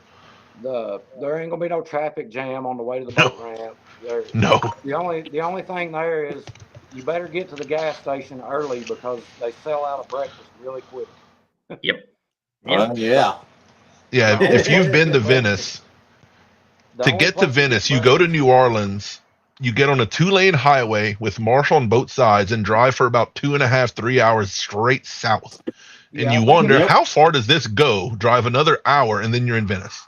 Yeah, well, it's not that far. It's what, an hour and a half from once you cross the bridge. It's about an hour and a half to Venice from New Orleans. I remember it being 2 hours, but I haven't been in a long time. Now, if you go at 7 in the morning, then it's about an hour longer because all them refineries have traffic jams getting in and out of them. Yeah. I've Yeah. never seen the amount of traffic that is there at 7 in the morning is absolutely insane. And then it's at like 7:30. There is nothing there. There is nobody. And you could just stop in any ditch along that road, cast net, shrimp, scoop some crabs, all kinds of stuff. Really. Oh, yeah. See, I didn't know shrimp was that easy to get, that you could just get them with a cast net. And I seen it on a video here a few weeks ago. They were yeah. cast netting for shrimp. Oh yeah, man. That You have to have a pretty small mesh, like a 3/8 or less, you know. But like the red fishermen, they go out and just cast net a load of shrimp, just like for bait, just like we do anything else. In one throw down there in the reeds out, I was down Southwest Pass, which probably don't mean nothing to anybody, but yeah. And I was down in that sharp bend up in a shallow flat next to where some boats park up there. And one cast net, I think I had 6 mullet. The one I call it a prison fish, the one that looks like it's wearing a gel suit, black and white, a barfish or the sheephead. Sheephead. That's sheephead. I in one throw I had 3 or 4 mullet, 2 sheephead, a sail cat, and there was something else in the same cast net. And sheephead, for the record, make great bait. You know, they're good to eat too. They're delicious too. Yeah, sheephead's really good to eat. They are the hardest fish I've ever tried to cut up with a knife in my entire life. It was like trying to cut a gar. I mean, it really was a long nose gar. It really took me by surprise how hard it was to get a knife through that fish to cut it up. But man, not one chunk of it was in the water more than 5 minutes before it caught a fish. Really? Yep. Damn it. Very bloody. There's a lot of blood in them. Oh That's no! like an Asian carp. No, it was way more bloody than an Asian carp. Damn. Yeah. Oh crap, man! That is bloody. They too delicious though. I don't remember them being that bloody when I ate them. The cool front something. The cool front's keeping the hurricanes away for now. Yeah. I looked at the 10-day, and both of those other hurricanes are going up the East Coast. So yeah, I don't pay attention until when I start seeing like the bread aisle go away. Then it's like, oh, there's a hurricane coming. Yeah, that's how we know it's going to snow here. When you go to the grocery store and there's no bread and milk and eggs. All right, is it the same as hurricanes? What's the first thing to go away? No water and no shit paper. Milk, bread, and eggs. You missed one. The one that goes first. Shit paper. That? The beer. Beer. Yeah. Wiped out. As soon as somebody says hurricane, it's gone. I think that's more hurricane specific than it is with the snow, because I saw something on what was that last hurricane that hit Florida last year? You're right, Nubby. They were having hurricane parties. Oh, it's a thing. Man, look, I almost got kicked. I almost got banned from Facebook one time because I went live during the hurricane. Really? Yeah. The wind was only like 70 miles an hour. I mean, really? Oh, no. Now, you live here, Jeremy and Tank, or do you live farther south? I'm before you get to Tank. Do you know where Tiger Stadium is? In You know Baton what Rouge? Yeah. you know what Baton Rouge Yeah. is? I'm Yeah. 15 minutes west of Baton Rouge. Oh, okay. Yeah. He's like at Baton Rouge. You're in a heck of a spot to fish too, right there at Baton Rouge under the I-10 bridge is one of the best spots there is if you spot the barges. He has a lot of secret holes that we're not allowed to talk about on air. Just don't go up next to that granary. That granary over there will run you off. They're what's it called? The port of entry or whatever. The port of Baton Rouge. Yeah, they're serious. They won't run me off over there. I can get as close as I want. They ain't gonna tell me nothing. They definitely ran us off. What do you show them your twit card? I show them my twit card and they don't mess with me. That's funny. They definitely. This lady came out on the balcony up there and was screaming at us to leave. And then when we didn't leave, she came out and the guy that was with her looked like he was dressed like a cop and told us to leave. So we took it serious that time. I'll pull out my twit card and show them my twit card and they ain't gonna say nothing. Oh no, we were so far away we could barely hear them. We didn't even realize she was trying to holler at us at first. If I ain't mistaken, you have to be at least it's either 300 or 500 feet. We weren't even that close really, but we had to go like in behind some barges and stuff to get back in there. And you went in between the grain elevator, the port and the bank? Yeah. Oh yeah, you really screwed up. Yeah. And what made it even harder is we were sitting there reeling in fish one after another while she's trying to run us off. And I'm like, lady, you see us catching fish, like we're not going nowhere. Yeah. You want one? Yeah, hey, man, I wish I got that on video. Y'all know where Norco is. And how the ships, you know how the ships line up there at Norco, they anchor along there? Yeah. So I was drifting the edge of them ships. Them ships draft so much that they actually make a current seam there. Yeah. They were drafted. I guess they go down in the water like 20 feet, 30 feet down in the water. I mean, you could see it on side scan. They go way down in the water. Well, that was making a current break right on a ledge. And I was drifting right against those ships from one ship to the next and just whacking the fish. And the guys on one of them ships started hollering and cheering for me.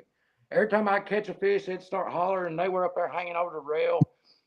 I guess there was only one of them guys that spoke English because he finally started hollering in English and I started paying attention. And I got to talking to this guy. They wanted a fish is what they wanted. They saw me throwing them back and they wanted one.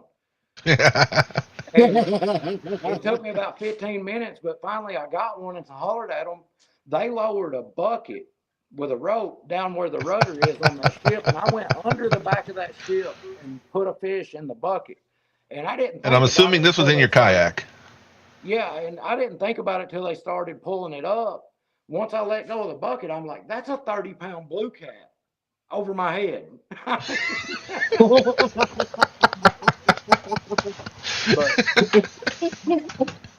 man, them guys were so happy with that. They were hungry. Well, so I got it's hard to communicate with somebody 100 feet above your head, but after he finally got to talking where I could hear good and everything, they don't get fresh meat on them ships. Everything they got not frozen. at all. All they get's frozen meat. So fresh meat is a huge deal to those guys. Yeah. Yeah, one of our pro staff, if you've seen the one that caught the giant alligator, the same one, he's always worked on tugboats and stuff, and he'll catch blue cats and some yellow cats off the tug just to cook for the crew while they're out there. But I didn't really understand at first, and then after I got home and got to thinking about it, I was like, yeah, those guys probably do live on that ship and eat frozen food for months at a time, because they're not just going offshore and coming back. Them guys are going to China and back or wherever. Dude, some of them guys is on that boat for 3-4 months one way. Yeah, the boat that I gave the fish to, they were from Singapore is where they were from. So Greg Burgess said him and his dad. Wait, my dad and I fished in the eye of Hurricane Betsy, 135-mile winds, caught a bunch of cats before the big winds. Okay. They All went right, to the cat decided it was time to go. Greg, if you need a fishing partner one day over the next week, hit me up. I know 2 guys that's ready to go. I don't think Greg's getting in a kayak. No, we don't. We'll leave our kayaks at the marina. But he said they saw the Atchafalaya dry. The water, I've heard of that. The hurricane winds get so strong, it'll push the mouth of the river. The mouth of the rivers dry. Yeah, I've heard that myself. Well, I know this much. The Red River, I've heard of it doing that. I can't remember which hurricane it was, but there was a high salt content present in Geismar, Louisiana. Yeah. One of the hurricanes. And that's way up. The town after New Orleans, what's the name of it? Is it Port Sulphur? Is that the next town past New Orleans? I don't know them in order. Chalmette. They had a thing Chalmette. out at, I saw a post on one of the Venice groups where they were on there talking about Port Sulphur's water supply is getting salt in it. Where they get their water out of the river, it's getting salt, and it's ruining water heaters and all kinds of stuff in people's houses. It actually get that bad. It depending on how low the river gets, it'll get that bad right there in Norco. And Norco's pretty far up. I've seen it to where they was really concerned about the salt content in their water at Norco already. If when I was there, what was it? It wasn't the last time I was there. It was when I came down there for our kayak tournament. We was wondering about the salt content, if we were up far enough or not. Because, I mean, we didn't, that trip was my first trip ever down there. So we didn't know if we were in salt water, fresh water, or what. I actually tasted the water, and you could taste the salt. Yeah. I mean, I didn't get a big drink. You know, I put my hand in the river and well, got I wouldn't advise tasting the water below Baton Rouge. I didn't think it was a great idea then, but that's the only way I knew to see how much salt was in it. So yeah, sometimes you can smell it. A lot of times, I wouldn't the wind's blowing. That. From Baton Rouge down, I wouldn't advise that. That's like when I caught that gator gar. I was in the marina at Venice, and Justin said, "Now what are you going to do with it?" And I'm like, "I am getting a picture with this fish." She said, "You know, all the septic for all these houseboats is probably dumping right into this river or into this marina bay." I said, "I don't care. Like, I'll push the turds out of the way to get my picture with this fish." There you go. You know now on your tugboat now. Paul Glegg. What's up, Paul Glegg? On the tugboats now, they estimate, especially your line boats that make the long trips. Yeah. The federal government estimates how much waste should be in their tanks at certain points of fuel. Because when they receive fuel, they get rid of wastewater. Okay. And take on fresh water and and take on fresh water and stuff like that. Well, if they way below what the Coast Guard figures they should have, they'll fine them for saying they dumped it in the river. Yeah. Well, the ones I'm talking about are the houseboats. Yeah. They do whatever they want down there. And that's what I told Chris. I'm like, there ain't nobody gonna come down here to try to regulate that. There ain't no way none of the government people care to come down here and check on that. I guess Venice used to be bigger on tourism than what it is now. Yeah. Oh, go lay down, dog. Go on now. He's about to climb up in my lap. Yeah, there used to be a lot more buildings and things down there. Katrina literally wiped it to the ground, and what you see there's a guarantee there's no building out there that's older than 2005. Yeah, Yeah, there's a couple there that you can tell were there, but they're on stilts. You know, they're way up off the ground. There's a couple of houses there that are kind of abandoned that you can just tell have been there for a while, but they're inhabitable. Mhm. Yeah. They're ruined. They're destroyed. And you were saying about the salt content in Simsport. You've been near there. If the river gets low enough, the salt content will go high, and they'll actually catch blue crabs underneath the Simsport Bridge. Really. So how hard is it to catch crabs? I mean, Piece of string and a hunk of chicken. I mean, is it that easy? Like, just go throw that in the water and you're going to catch one? More than likely. In Venice, yeah. There's no better spot to do it than others. I mean, is it like fishing? Is there? Hey, structure cover? Ryan, I'd be lying my ass off if I told you a spot. But, Sometimes if there's like a little inlet or something where if there's like a lot of the like little tiny shads and things like tiny fish, if you know they're schooling, the crab will be kind of nearby, so they'll have those little school spots. Oh, I bet the marina down there is loaded with them then, because them. Oh yeah. The threadfin shad are just stacked in the marinas. What I call net stoppers. They stop up your net when you throw it. Yeah. I mean, there'll be. And also, hey, Ryan, you familiar with Norco, right? Yeah, somewhat. Okay. All right. You leave you know what the boat ramp is? Yeah. By the spillway, right? Yeah, by Bonnie Carey. Yeah. Okay. Well, you can leave the boat ramp, go up to follow the levee to the first street on your left, take a left, come back to 190, take a left, and you come right back toward the spillway, and on your right, there's a big old area over there. It's like a public fishing area and all of that. Oh yeah, does it have like the picnic areas and all that? Yeah. I went there and got bait. You can get, man, them shad that long, you can get a million of them. Yeah, and I actually got a crab trap in a cast net over there. Yep. That was a mess on the kayak.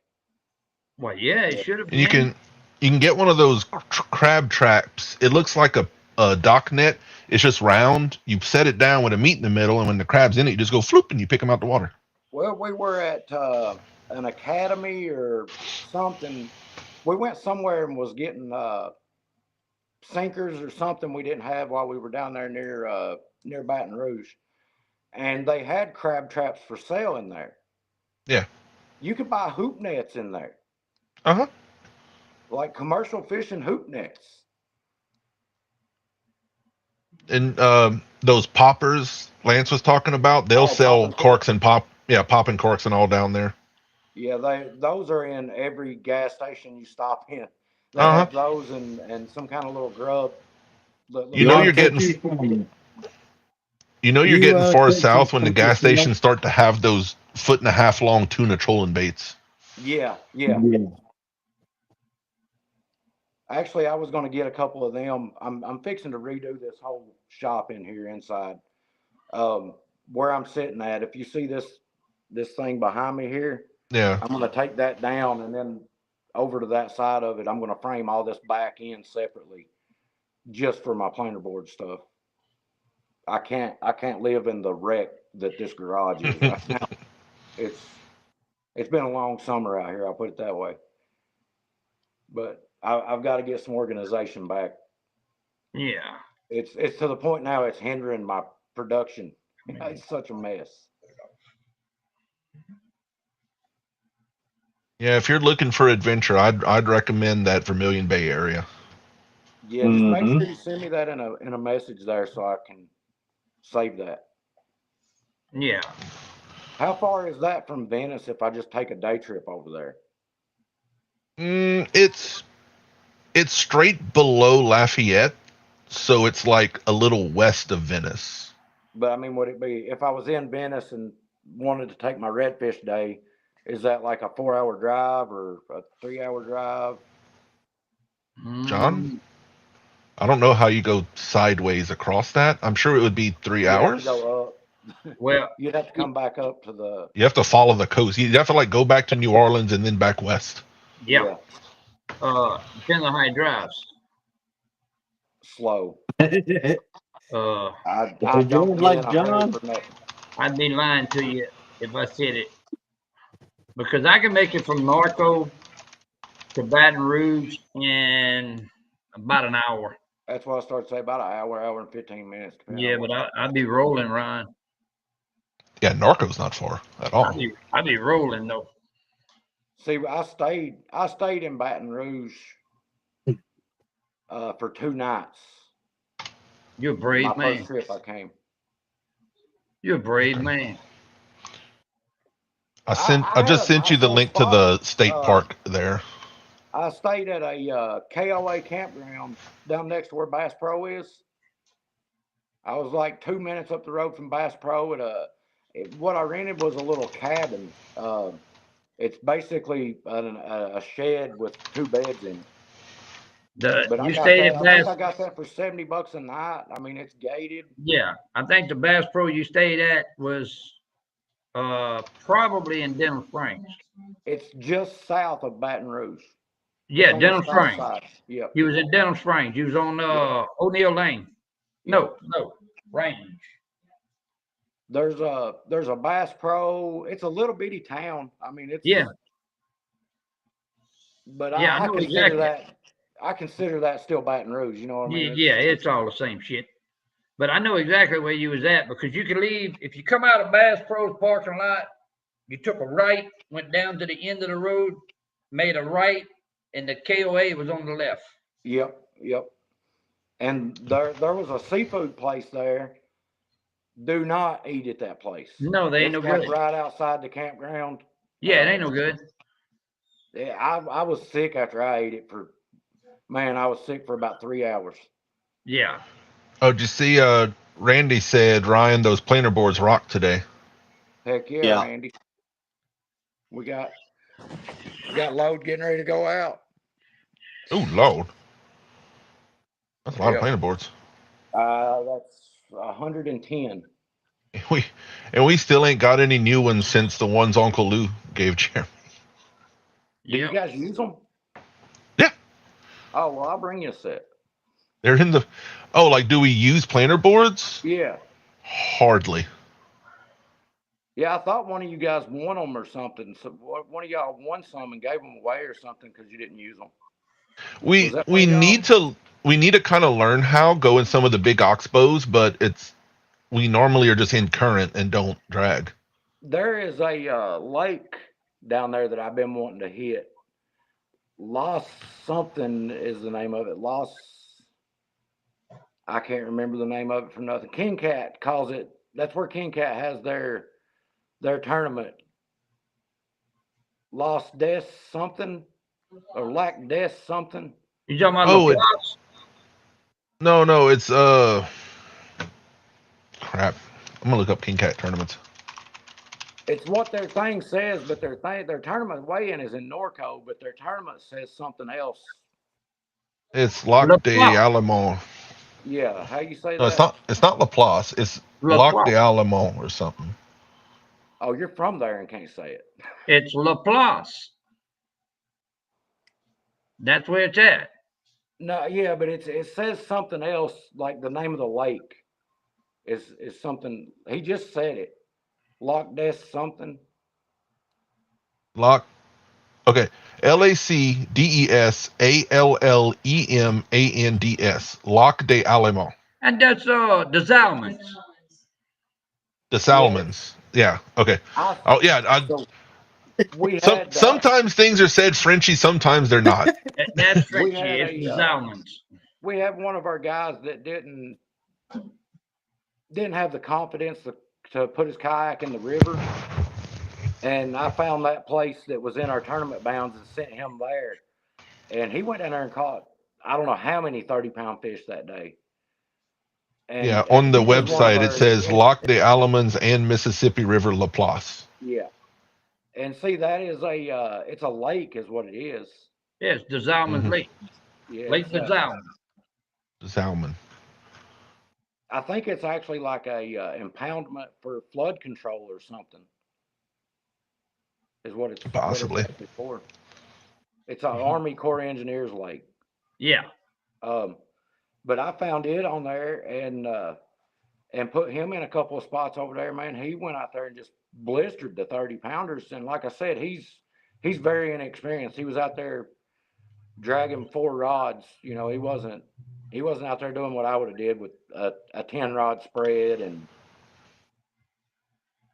I put him in a little creek channel that went through it that Navionics showed. I didn't even know if Navionics was going to be accurate there or not, but yeah, any of the big oxbows off the rivers, they will hold big fish. Yeah. The place he was talking about going to get bait earlier up in Norco there, the banks were lined with bush hooks. So I'm assuming them guys have been catching. What it is it's the backside of the Bonnie Carey Spillway. Yeah. It's the marsh. There was 40 some feet of water there. There's 40 some yeah. feet deep right there. And gators, oh my God, I never saw so many gators. I went there at night and hit it with my flashlight. Oh Lord. Is that like the Black Mines? No. He said Lake, I don't know. The Salmons. Yeah. Yep.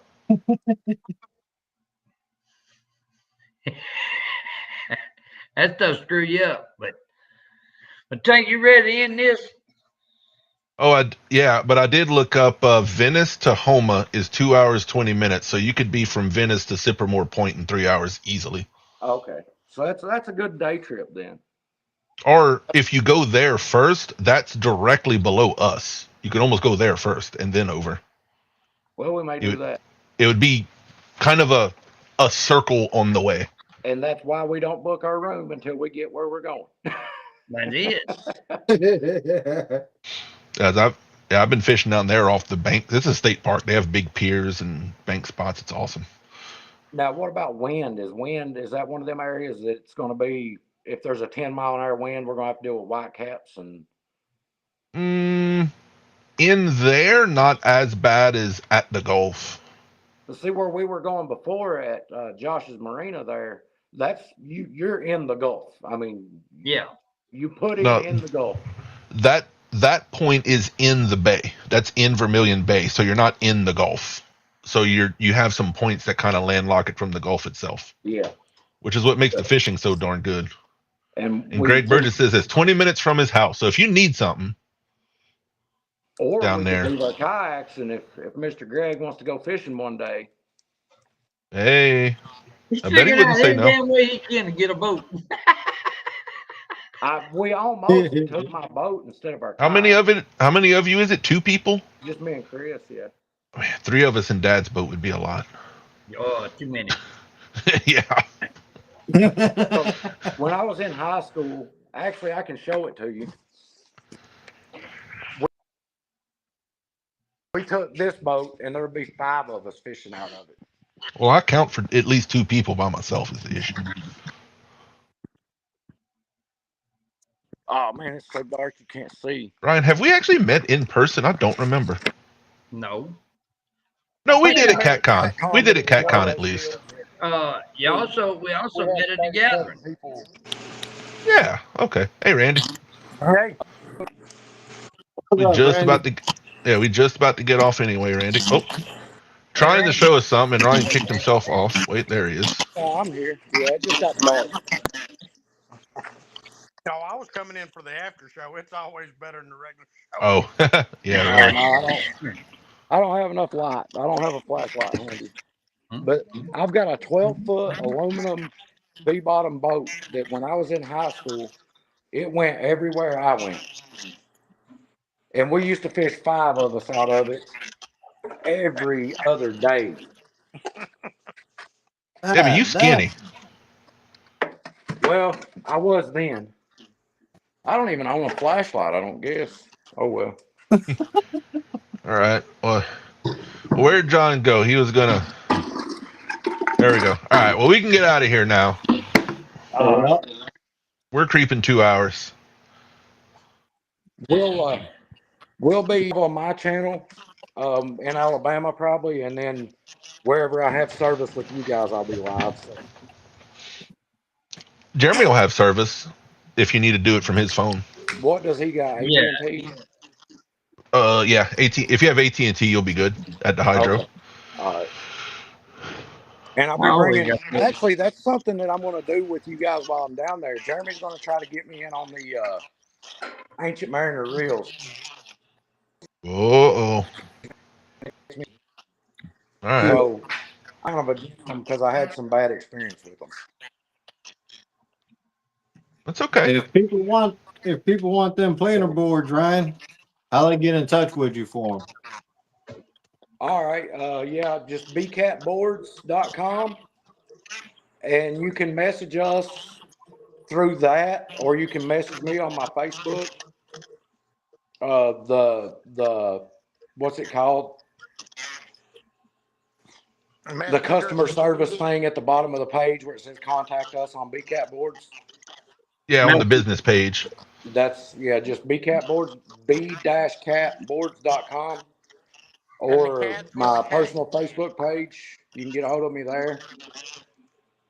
My phone number's on my Facebook page. Yeah, and half the time when anybody asks us, I think it's usually your boards we say, because John doesn't sell boards, so we can tell him to go to you. It's not a yet. I don't know. After show. John hasn't messaged me about making him any boards yet either. So I don't use that shit. Oh, yeah, John. Right. I am the laziest catfisherman you'll ever meet. What? All right, get us out of here, Lance. All right, everybody. Have a good week. Thanks for coming in. Don't go nowhere, Ryan. All right. Thanks for the super chats tonight. Dink, thanks for the first membership. Everybody have a great week. Be safe. See you guys next week. Peace. Yeah.